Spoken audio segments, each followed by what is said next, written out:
الحمد لله وكفى والصلاة والسلام على من لا نبي بعد أما بعد فأعوذ بالله من الشيطان الرجيم بسم الله الرحمن الرحيم وكذلك مكنا ليوسف في الأرض يتبوأ منها حيث يشاء نصيب برحمتنا من نشاء ولا نضيع أجر المحسنين ولأجر الآخرة خير للذين آمنوا وكانوا يتقون صدق اللہ العظیم۔ میرے محترم و مکرم سامعین و ناظرین اکرام، آج کے اس درس قرآن میں نے آپ کے سامنے سورہ یوسف کی آیت نمبر 56 اور 57 تلاوت کرنے کی سعادت حاصل کی ہے۔ گزشتہ درس میں اس بات کا ذکر تھا کہ جب حضرت یوسف علیہ السلام کو بادشاہ نے اپنا مقرب بنا دیا تو یوسف علیہ السلام نے اس بادشاہ کو کہا کہ اجعلنی علی خزائن الارض، تو مجھے زمین کے خزانوں، زمین سے مراد زمین مصر کی زمین کے خزانوں کا انتظام کرنے والا بنا دو، وزیر خزانہ مجھے مقرر کر دو۔ انی حفیظ علیم، بے شک میں بہت اچھی طرح حفاظت بھی کر سکتا ہوں اور اس علم کو خوب جانتا بھی ہوں۔ اس سے یہ مسئلہ ثابت ہوتا ہے کہ ضرورت کے وقت جب یہ اندیشہ ہو کہ کوئی اور بندہ اس عہدے کو صحیح طرح سنبھال نہیں سکے گا اور عوام الناس کو ضرر اور نقصان پہنچے گا، اور خالص اللہ کی رضا اور عوام کی خدمت کے لیے عہدے کا طلب کرنا جائز ہے۔ ویسے عام حالات میں کوئی سرکاری عہدہ طلب کرنا اس کی ممانعت آئی ہے۔ ایک دفعہ میرے اور آپ کے پیارے نبی حضرت محمد مصطفیٰ صلی اللہ علیہ وآلہ وسلم نے حضرت عبد الرحمن بن سمورہ رضی اللہ تعالی عنہ سے ارشاد فرمایا۔ حضرت عبد الرحمن بن سمورہ روایت فرماتے ہیں، روا مسلم عن عبد الرحمن بن سمورة قال قال لي رسول الله صلى الله عليه وسلم يا عبد الرحمن لا تسأل الإمارة فإنك إن أعطيتها عن مسألة وكلت إليها وإن أعطيتها عن غير مسألة أعنت عليها۔ فرمایا ہے عبد الرحمن بن سمورہ، تو حکومت کو، امارت کو، کسی عہدے کو مانگنا نہیں، اس لیے کہ اگر تم نے خود مانگ کر لیا تو وہ اللہ تعالیٰ تیرے ہی سپرد کر دیں گے، اس میں اللہ تعالیٰ کی مدد شامل حال نہیں ہوگی۔ اگر بغیر مانگے کہ تمہیں کوئی عہدہ مل گیا تو وہ اللہ تعالیٰ تمہاری مدد فرمائیں گے، اللہ تعالیٰ کی مدد تمہاری شامل حال ہوگی۔ اور اللہ اکبر، ایک اور حدیث پاک میں آتا ہے کہ پیارے نبی صلی اللہ علیہ وآلہ وسلم سے کسی شخص نے کوئی عہدہ مانگا، مجھے فلاں عہدہ عطا فرما دے حکومت کا، تو پیارے نبی صلی اللہ علیہ وآلہ وسلم نے ارشاد فرمایا کہ لا نستعمل علی عملنا من ارادہ، اور دوسرا یہ بھی آتا ہے روایت میں کہ انا لن نستعمل علی عملنا من ارادہ، ہم اس شخص کو عہدہ عطا نہیں فرماتے جو خود مانگے، ہم اس کو عہدہ دیتے ہیں جس کو خود دیتے ہیں، سمجھتے ہیں کہ عہدے کو سنبھال سکے گا، اس کا انتظام کر سکے گا، اس کو عہدہ عطا فرماتے ہیں۔ تو اس کے بعد حضرت یوسف علیہ السلام نے جب بادشاہ سے یہ عہدہ مانگا تو یہ بھی آتا ہے کہ حدیث پاک میں پیارے نبی صلی اللہ علیہ وسلم کا فرمان ہے کہ قال رسول اللہ صلی اللہ علیہ وسلم رحم اللہ اخی یوسف لو لم يقل اجعلنی علی خزائن الارض لاستعمله من ساعته ولكن اخر ذلك عنه سنة۔ کہ حضور نے ارشاد فرمایا اللہ میرے بھائی یوسف پر رحم فرمائے کہ وہ اگر یہ نہ کہتے بادشاہ سے کہ مجھے وزیر خزانہ بنا دو تو بادشاہ ان کو اسی وقت وزیر خزانہ بنا دیتا، لیکن جب انہوں نے بادشاہ سے یہ مانگا، یہ کہا اس کو کہ مجھے وزیر خزانہ بناؤ، تو اس مانگنے کی وجہ سے 1 سال تاخیر کی گئی۔ جیسا کہ گزشتہ درس میں نے آپ کے سامنے بیان کیا تھا کہ 1 سال بادشاہ نے ان کو مہمان بنا کے رکھا، اور 1 سال کے بعد پھر ان کو یہ عہدہ عطا فرمایا وزیر خزانہ کا۔ تو آج جو آیات آپ کے سامنے میں نے تلاوت کی ہیں اس میں اللہ تعالیٰ یہ ارشاد فرماتے ہیں وَكَذَلِكَ مَكَّنَّا لِيُوسُفَ فِي الْأَرْضِ، کہ ہم نے اس طرح یوسف کو تمکین فی الارض عطا فرمائی، زمین میں طاقت عطا فرمائی، غلبہ عطا فرمایا، حکومت عطا فرمائی اور عزت عطا فرمائی۔ یہ مطلب کنویں میں بھائیوں نے پھینکا اور وہاں سے پھر اللہ تعالیٰ نے بندوبست فرمایا، وہاں سے نکل کر بازار مصر میں آئے، وہاں سے بادشاہ کے گھر میں آئے، وہاں سے پھر جیل میں گئے، اور جیل سے پھر اللہ تعالیٰ نے پھر حکومت پر اور ملک کا حکمران بنا دیا اللہ تعالیٰ نے۔ اللہ فرماتا ایسے ہم نے یوسف کو زمین میں قوت عطا فرمائی، غلبہ عطا فرمایا مصر کی زمین میں۔ یتبوأ منہا حیث یشاء، وہ اس مصر میں جہاں چاہے ٹھکانہ بنائے، یعنی رفتہ رفتہ بادشاہ نے وزیر خزانہ سے بھی زیادہ پورے ملک کے اختیارات اور یوسف علیہ السلام کو عطا فرما دی۔ جب دیکھا تھوڑا عرصہ کہ تو بہت اچھا ماشاءاللہ انتظام کر رہے ہیں، تو بادشاہ نے ایسے کیا کہ ایک مجلس بلائی، اپنے سارے وزیروں کو، مشیروں کو، بڑے اپنے سارے عہدیداروں کو بلایا، بادشاہ نے بلا کے ایک محفل منعقد کی۔ اس محفل میں پھر حضرت یوسف علیہ السلام کے سر پر انہوں نے تاج رکھا، بادشاہ نے تخت پر بٹھایا، سر پہ تاج رکھا، اور پھر ساری حکومت کے امور حضرت یوسف علیہ السلام کے سپرد کر دیے بادشاہ نے، اور خود گوشہ نشین ہو گیا۔ اور یوسف علیہ السلام کی مسلسل دعوت کی وجہ سے وہ بادشاہ مسلمان بھی ہو گیا، مصر کا بادشاہ مسلمان بھی ہو گیا۔ اللہ اکبر۔ یہاں پر یہ بھی ایک مسئلہ ثابت ہوتا ہے اس سے کہ کسی کافر حکومت کا عہدہ قبول کرنا، اس کا کیا حکم ہے۔ تو امام جساس رحمۃ اللہ علیہ تو یہ فرماتے ہیں کہ قرآن پاک میں ہے فَلَنْ أَكُونَ ظَهِيرًا لِلْمُجْرِمِينَ، میں مجرموں کا مددگار نہیں بن سکتا۔ تو فرماتے ہیں اس لیے کسی کافر حکومت کا عہدہ قبول کرنا یہ شرعاً درست نہیں ہے، جائز نہیں ہے۔ لیکن جمہور مفسرین یہ کہتے ہیں کہ اگر یہ یقین ہو کہ وہ کافر حکمران مجھے خلاف شرع کاموں کا حکم نہیں دے گا تو کافر حکومت میں بھی عہدہ قبول کر لینا یہ جائز ہے۔ یوسف علیہ السلام کو یہ اندازہ ہو گیا تھا بادشاہ سے، یہ مجھے کسی غیر شرعی کام کا حکم نہیں دے گا، غیر شرعی کام کو نافذ کرنے کا حکم نہیں دے گا، ٹھیک ہے، اللہ کی نافرمانی کا کوئی حکم نہیں دے گا، تو اس لیے یوسف علیہ السلام نے اس کافر حکومت کا عہدہ قبول فرما لیا۔ نصیب برحمتنا من نشاء، اللہ فرماتے ہیں ہم اپنی رحمت جسے چاہتے ہیں اسے پہنچاتے ہیں۔ دیکھو بھائیوں نے کنویں میں پھینکا لیکن اللہ نے اپنی رحمت سے حکمران بنا دیا، حکومت عطا فرما دی، نبی بھی اور حکمران بھی، نبی بھی اور حکمران بھی۔ اب بعض ہمارے جاہل لوگ یہ کہتے ہیں نا کہ جی مولویوں کا اسمبلیوں میں کیا کام ہے، یا مولویوں کا حکومت سے کیا کام ہے، یا سیاست میں مولویوں کا کیا کام ہے۔ آپ دیکھیں نا یہ حکومت سیاست کسے کہتے ہیں؟ حکومت کو ہی کہتے ہیں۔ تو اللہ کے نبی تھے یوسف علیہ السلام، تو حکومت کی یا نہیں کی ہے؟ کی ہے نا۔ ہمارے پیارے نبی صلی اللہ علیہ وسلم نے حکومت کی ہے یا نہیں کی ہے؟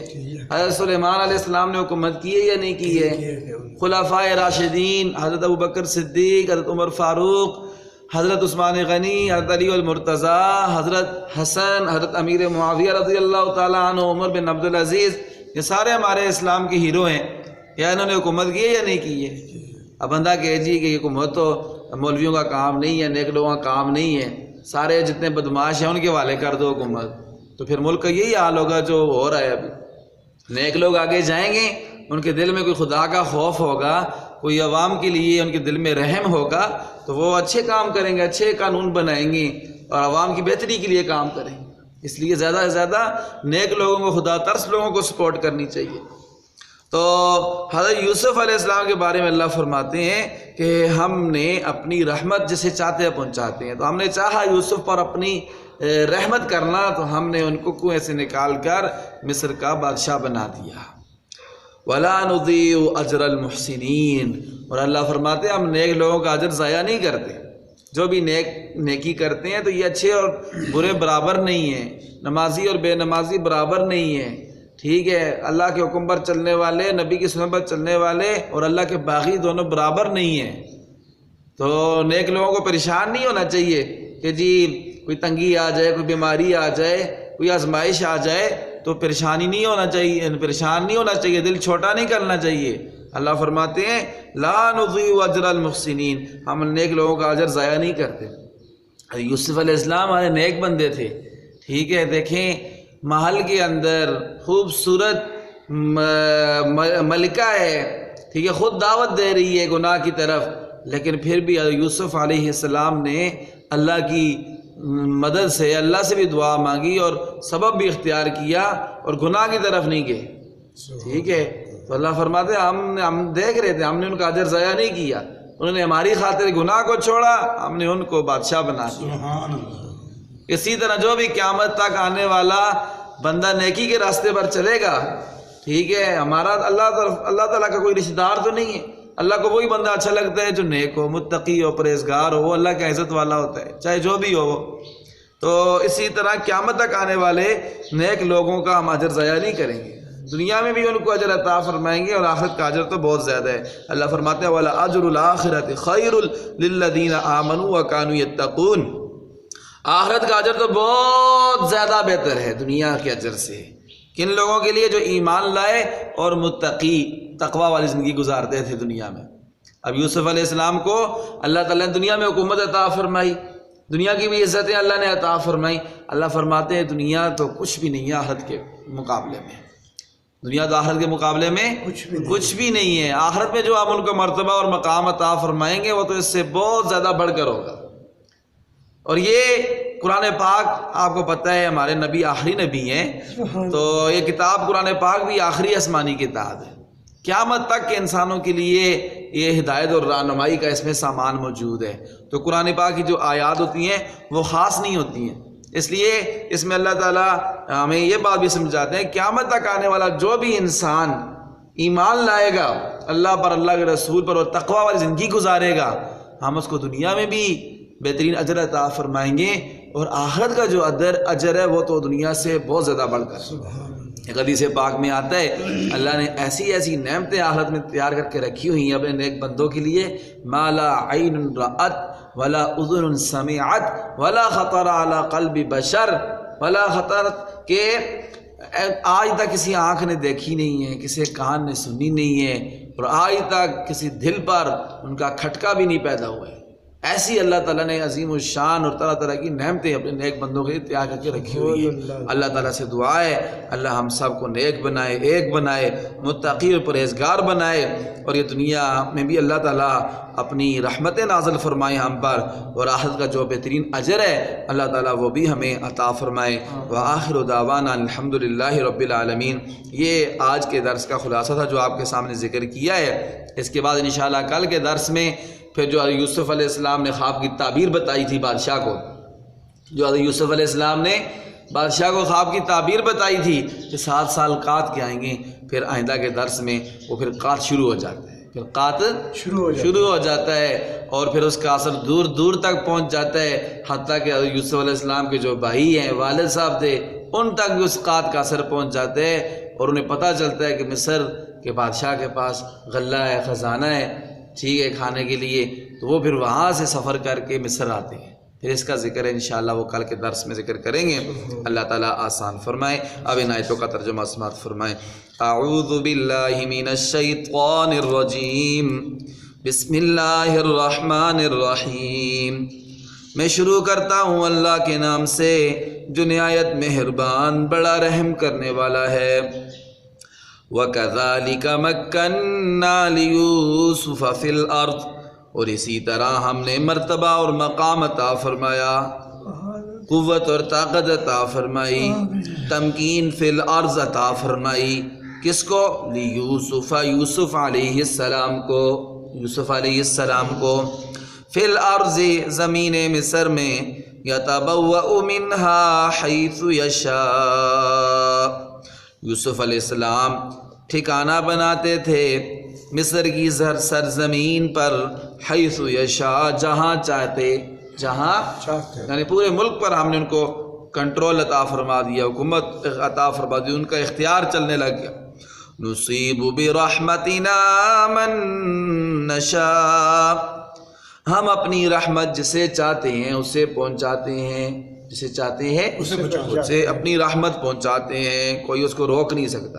اللہ کسی پر رحم فرمانا چاہے تو کوئی اس کو روک نہیں سکتا۔ وَلَا نُضِيعُ أَجْرَ الْمُحْسِنِينَ، اور ہم نیک لوگوں کا اجر ضائع نہیں کریں گے۔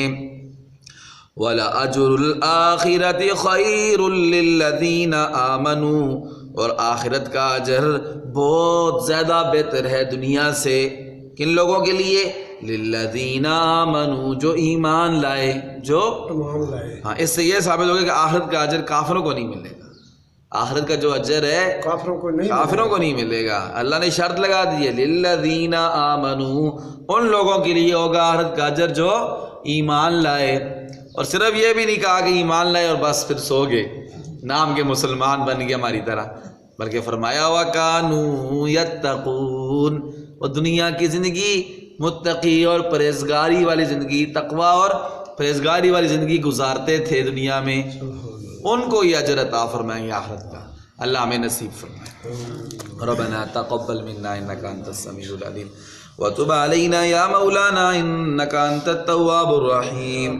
یا اللہ ہماری حاضری قبول فرما، ہماری نماز فجر قبول فرما، ہمارا درس قرآن قبول فرما، عمل کی توفیق عطا فرما، ہدایت کا سبب اور ذریعہ بنا۔